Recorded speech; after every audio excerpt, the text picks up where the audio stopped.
Hello, bakers. Happy Thursday, and welcome to today's Thought Leadership Thursday with Vantage Food. Vantage Food is a market leader offering customized solutions, in-house research and development, and an extensive portfolio of food processing ingredients. They offer a full line of clean label solutions, including allergen-free, non-GMO, organic, kosher, and halal. Vantage Food also offers mallet and a Monaco brand equipment, which are known for reliability, speed, and precision in the baking and food processing industry. Today, we are joined by Laura Williams. Hi, Laura. Hi, Lynn. Laura is the Applications and Technology Manager of Food at Vantage. Laura brings with her a decade of experience developing specialty ingredients and applications. She has a bachelor's degree in material science from the University of Wisconsin Eau Claire and an associate degree in nanoscience technology. And she currently serves on the board of Wisconsin IFP. Welcome, Laura. Tell us a little bit more about yourself and who is Vantage Food. Yeah, thank you for having me, Lynn. I'm very excited to talk about icing and glazes and stabilizers. It is literally a very sweet topic to discuss.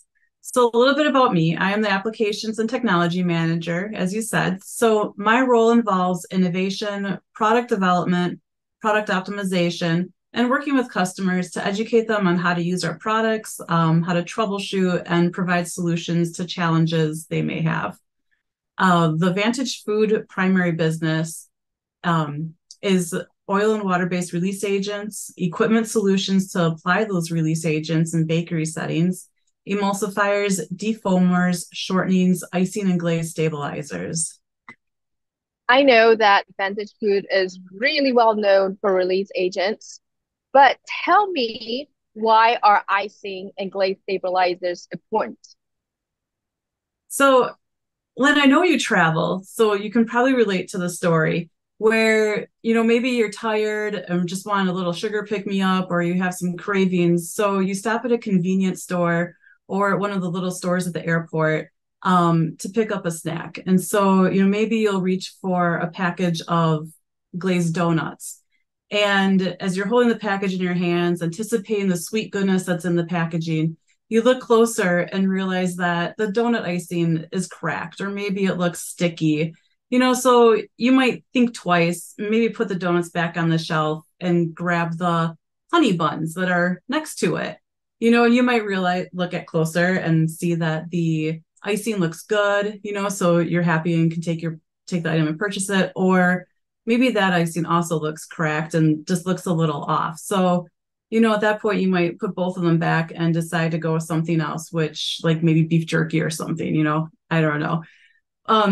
So this is where stabilizers come in. Stabilizers stabilize the glaze or icing to prevent cracking, weeping, or crystallization, which can create that negative visual appeal. And this is important for products to have because so many packaging right now, so much packaging has clear windows. So the consumers can see the product, which can be good, can entice the consumers to pick up that product and buy it, or it can be bad if there is an issue with the glaze or icing. So the stabilizers keep the icing and glaze looking good, looking appetizing. It combines eye appeal with superior sensory experience.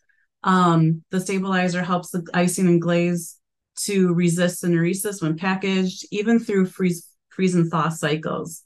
So the glaze retains smooth, uniform texture, creating a delicious looking product.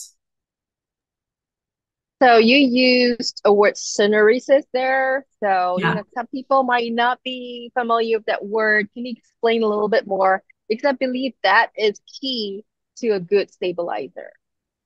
Yeah. So the syneresis is really just with the moisture coming out of the icing, or, it also is related to moisture migration. So like we'll sometimes see the moisture migrate from the substance the icing and glaze is on into the icing and glaze, which then impacts well, I'll talk about that more in more detail when I talk about ingredients, but it can create an impact of the glaze stability. Yeah. So, I hear you talk about icing and glazes. Is there really a difference between the two of them? Yeah, that is a great question. Icing and glazes is typically used interchangeably. And you'll notice in this presentation, I'll refer to them either individually or both, but it usually refers to both of them. At the basis, icing and glazes are both water and sugar solutions, but they have various textures and viscosities. So we have this graphic and it shows the main differences between icing and glazes. And on the graphic, they also include frostings, which is a relative to icing and glazes. But today we'll be talking specifically about icing and glazes. Icing and glazes both contain dissolved and undissolved sugar. The undissolved sugar is suspended throughout the icing in a crystalline form. And so the size and amount of the undissolved sugar determines the properties of the icing and glaze. As you can see in the graphic, glazes have lower viscosities, higher moisture content, and higher dissolved to non-dissolved sugar ratios. Icings, on the other hand, have higher fat, lower water, and therefore have higher viscosities and lower dissolved to undissolved sugar ratios. Sounds great. So, what are some of the common ingredients in icing, glazes, and stabilizers? Yeah, so ingredients, we kind of see them as different levers that can be pulled to get the desired functionality of what the icing and glaze, what the customer is looking for with the icing and glaze. Is it appearance? Is it shelf life? Is it a combination? So going back to the beginning example of the donut that you picked up in the airport shop, if a customer came in with that donut and that concern, we would partner with them to holistically approach what levers may need to be pulled to get the desired outcome. We do this because stabilizers are very technical. So we are going to partner with the customer throughout the project to make sure they have the technical assistance needed to optimize the stabilizer usage. So first, the customer will set the framework of what they want. Is it going to be for a donut? Is it a honey bun, a cinnamon roll? Like, what is the product? What are they looking for as far as like shelf life? What type of packaging are they using? Different packaging parameters. All of this goes into discussing setting the framework. And then we can, once that is established, we pull the different ingredient levers to create a solution that meets the customer's needs. So those ingredients in more detail. Sugar. Sugar is a big one. Sugar provides sweetness. It impacts the textural properties. It affects set times and the finished appearances. So sugars used include powdered sugar, granulated sugar, high fructose corn syrup, and dextrose.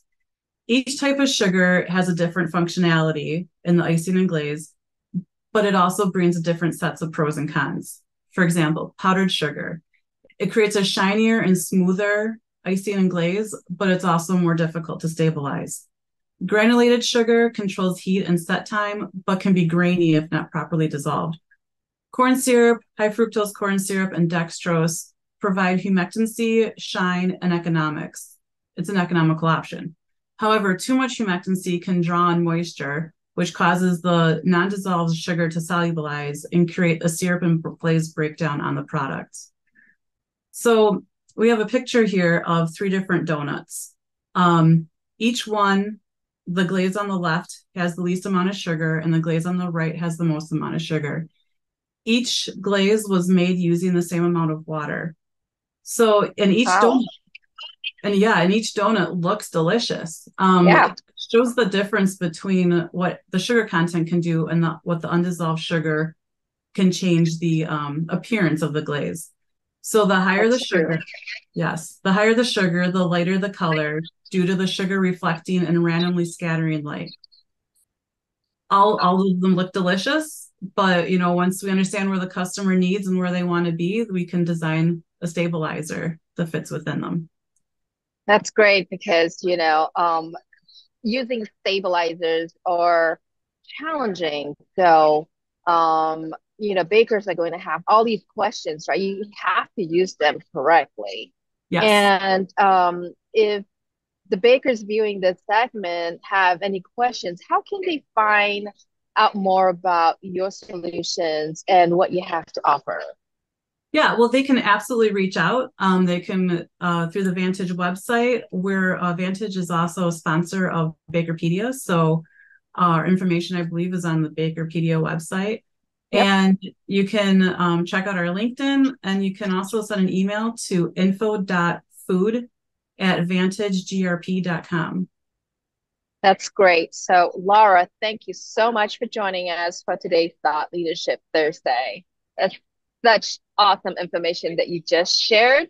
And I'm now going to go look for donuts that don't have weeping cinnamon. Sounds great. Thank you.